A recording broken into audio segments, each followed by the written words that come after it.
నిన్న జన్మలో బయటికి తీసుకెడితే నా చెవిలో ఏలే చంపేవే. అంత మాట అనకండి. ఈల వేయటం నాకు మాత్రం ఇష్టమన్నా. ఏం చేయని చెప్పండి. ఎక్కువ సంతోషం కానీ బాధ కానీ కలిగినప్పుడు వేళ్ళు వాటంతటా అవే దగ్గర అవుతాయి, నోటి దగ్గరికి వెళ్ళిపోతాయి. లోపల నుంచి గాలి వస్తుంది, బయటికి శబ్దం వస్తుంది. ఇవన్నీ నాకు తెలియకుండానే జరిగిపోతాయండి. నా వల్ల కాదే. ఏలేసే పెళ్ళాన్ని ఏలుకోలేను.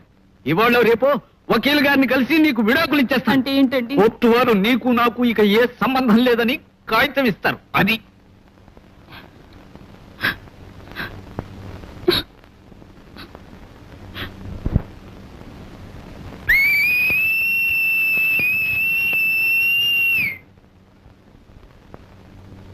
క్షమించండి, ఇది బాధ. ఇలా ఓసి నీ బాధ తగలయ్యా.